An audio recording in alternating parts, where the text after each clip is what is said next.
Ito yung isa sa nakakapunyeta na sistema dito sa Pilipinas eh. Tingnan nyo ha. Senator Loren Legarda extends medical leave. Nag-leave. Magpapagamot daw sa ibang bansa. I mean, okay. Lahat naman tayo entitled mag-leave. Diba? Pagpalagay din natin na totoo na for medical reason ang pag-leave ni Senator Loren at hindi para magtago dahil lang sabi-sabi may paparating silang kaso mag-ina, no? Okay, pagbigyan natin, bigyan natin ng benefit of the doubt. Okay. Pero yung medical leave, yung aalis ang isang politiko at sa ibang bansa magpapagamot, yun ang utang ina talaga. Yun ang nakakainis. Bakit? Dapat to, yung mga politiko kapag nagkakasakit, hindi dapat hinahayaan niyang umalis ng bansa at magpagamot sa ibang bansa.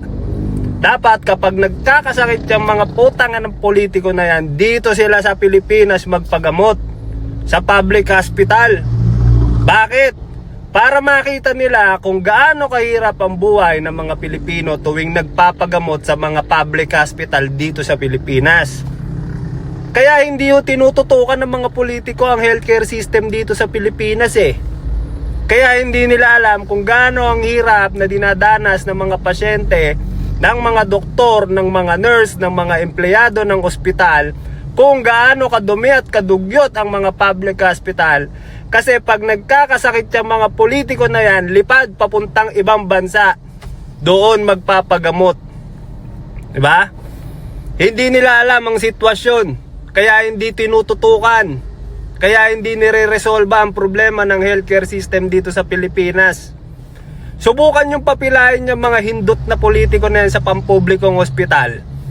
Pag naranasan nila na makipagpatintero sa doktor para sa mga buhay nila, ewan ko na lang kung hindi nila ayusin yung healthcare system dito sa Pilipinas. Dito kayo magpagamot. Mag-iibang bansa kayo, tapos pera ng taong bayan ipampapagamot nyo, kakapal ng mga mukha nyo. Diba? Anyway, mga kaibigan, burot na burot talaga ako sa mga ganyan, yung mga politikong umaalis. Ito kayo magpagamot. Ha? O yung nanay ngayon magpapagamot, yung anak anong gagawin sa ibang bansa? Ano ba si Senator Loren? Manganganak at kailangan ng moral support?